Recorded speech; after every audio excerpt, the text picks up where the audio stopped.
Hey everyone, how you doing? Welcome to part number 27 of this 1970 to 1973 NFL hybrid set build.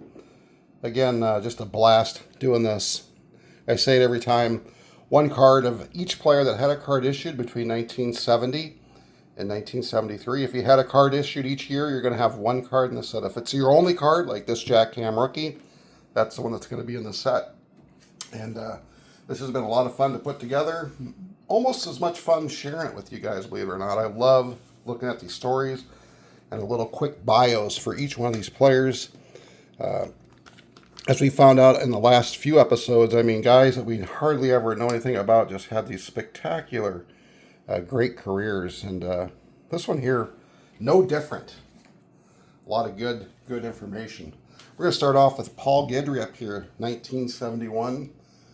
Paul's rookie cards in 1969 tops. He also had cards issued in 71, 73, and 74. He was drafted out of McNeese State by the Bills with a 73rd pick in 1966. He went to LSU his freshman year, but he served in the Army Reserve and then ended up at McNeese State. He played offense as a tight end, and then on the defense, he was a defensive end on 2 conference championship teams. So he had a nice college career. Paul played for the Bills from 66 to 72, the Oilers in 73. He was then cut in 1974 by the Oilers and the Giants, and that ended his NFL career. Paul suited up in 106 games, starting 73. He had 5 interceptions and 4 fumble recoveries with 17 sacks. Dale Hackbart, a safety with the Cardinals. Pretty interesting story here. His rookie card is a 1967 tops, and this is his last card. He was drafted out of Wisconsin by my Green Bay Packers in 1960 with the 51st overall pick. Now, Dale was born in Madison, Wisconsin. He went to high school at Madison East High School, and then on to University of Wisconsin in Madison. Now, while he was in high school, he was the starting quarterback and a starting defensive back. He was a all-conference baseball player as well as an all-conference basketball player. And he was actually voted one of the, I think, like number 37 for high school athletes all time out of Wisconsin. He went on to Wisconsin. He played quarterback and safety for the Badgers, leading them to the Rose Bowl in 1959, I believe it was, where they got shellacked by the Washington Huskies. But he played in the Rose Bowl. He was a two-way player for the Badgers. He also played on their basketball team and their baseball team. He was such a good baseball player that he was given many Major League Baseball offers as bonus offers, but he didn't choose them. He stayed in college, but then he signed with the Pirates in 1960 and played in North Dakota in their minor league system as a first baseman and had a pretty decent year for that 1 year. But then he got signed by the Green Bay Packers, and he played with Green Bay for 1960 and 61. Kind of an interesting incident. He got into an argument with the coach, not Vince, but with Phil Bingston on the sidelines, and then they looked at the play the following week and they realized that Dale was not at fault. But I guess him and Phil Bingston had quite an argument on the sideline, and really like a week later, Vince Lombardi traded Dale to the Washington Redskins. And he played with them from 61 to 63. The Vikings from 66 to 70. The Cardinals from 71 to 72. And then the Broncos in 1973. Dale played the 1965 season for the CFL team, I believe, in Montreal. And he retired after suffering a very serious neck injury in the first game of the 1973 season. And it actually went all the way through the court system because he sued the Bengals and Boobie Clark. Evidently, there was an interception on the play, and he was kneeling down on the other side of the field. The play had been over for about 5 to 6 seconds when Boobie Clark just leveled him with a forearm in the back of his neck and ended up breaking like 4 vertebrae in his neck. And he went through numerous lawsuits, and it was finally settled out of court. But quite the incident. Anyways, Dale played 152 games, starting 72, finished with 19 interceptions and 4 touchdowns and 7 fumble recoveries. The last 6 years of his NFL career, he only started in 8 games. So really, the last half of his career, he is pretty much used as a reserve. We've got John Hadl here, 1972 card. His rookie cards in 1964 tops. He also had cards issued from 65 to 77. He was drafted by the Chargers in the 62 draft with a 24th overall pick. He played 16 years, winning the AFL championship for San Diego in 1963. And let's see, he was a 4-time AFL All-Star and was named to 2 Pro Bowls. He was traded to the Rams in 1973 and was named NFC Player of the Year. Midway through the 74 season, he got traded to my Green Bay Packers, and it was gone down as one of the worst trades in NFL history. He didn't last too long in Green Bay. He was traded to the Oilers. He was a backup in 1976. Overall, John played in 224 games. He started 166. He ended up with over 33 yards passing. 244 touchdowns for his career, but 268 interceptions. He rushed for over 1,000 yards with 16 touchdowns. He was inducted into the Chargers Hall of Fame, and he died in November of 2022. He was really a good quarterback, but that time he spent in Green Bay was an absolute disaster. They gave up the farm for him, multiple draft picks, and I was probably like in 7th grade when that happened, and it was just like really, really ugly. I remember that. Next, we've got Mike Haffner here with the Broncos. His rookie card is only card. He was undrafted out of UCLA. He was a wide receiver for 3 years with Denver, and he played for 3 games with the Bengals in 71. Overall, he played in 37 NFL games, starting 16. He ended up with 59 catches and 7 touchdowns for Mike Haffner. Halvor Hagen, his rookie card and only card. Halvor was born, guess where? Norway. Not surprising with that name. Sounds like a real Viking. Born in Norway and played 1 year of high school football. Then he went to Weber State and was drafted by the Cowboys in 1969 with the 74th pick of the draft.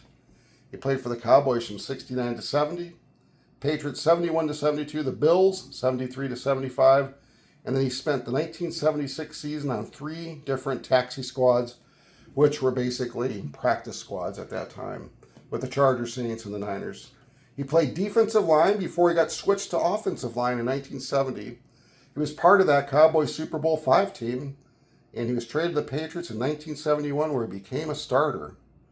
And he played defensive end and offensive line in 73 and 74. Finally got released in 1976, and he suited up for 70 NFL games, starting 24. Really bounced around a lot, but kind of a utility lineman player. This guy here, Jack Ham. It's his rookie card. Pro Football Hall of Famer in 1988. He had cards issued between 73 and 82.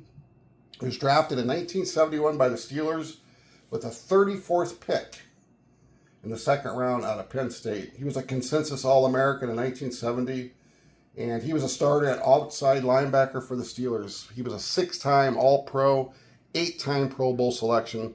Jack was a very, very fast linebacker, and really he was one of the smartest linebackers on the field. He just was a very smart, intelligent player, very fast, and when he made contact, he took people down. He had 53 takeaways, the most in the NFL for a non-defensive back. That's pretty impressive. And he was a 4-time Super Bowl champ and named to the 100th All-NFL team. And Jack Ham is a great, great player. And again, not the biggest of guys, very small, but man, was he ever a smart player. And he could really lay the wood when he needed to. Dave Hampton, running back with the Falcons. That's his rookie card. He was drafted by the Packers in 1969 with pick number 220. And he came out of the University of Wyoming, where he played in a backfield that featured NFL players Jim Kick and Vic Washington. A small, not really known as a football college, but man, they had 3 NFL players in their backfield. In Green Bay, he struggled. He gained 195 yards in just 3 seasons. And he got traded then to the Falcons. And I remember he was had high hopes for him in Green Bay, but he just never really panned out.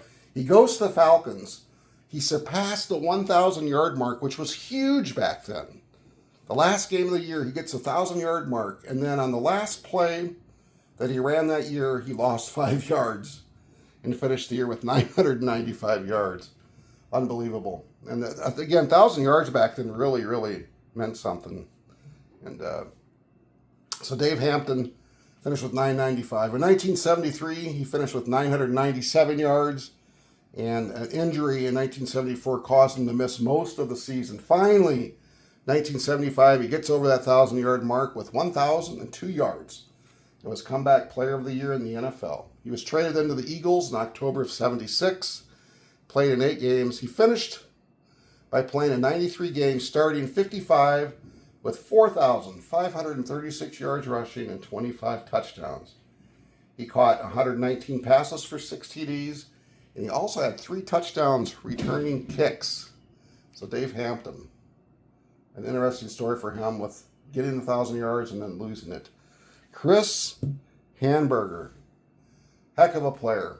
His rookie cards in 1967 Philadelphia, and he also had cards from 68 to 71 and then 73 to 79. He was drafted by the Redskins with the 245th pick in 1965 out of North Carolina.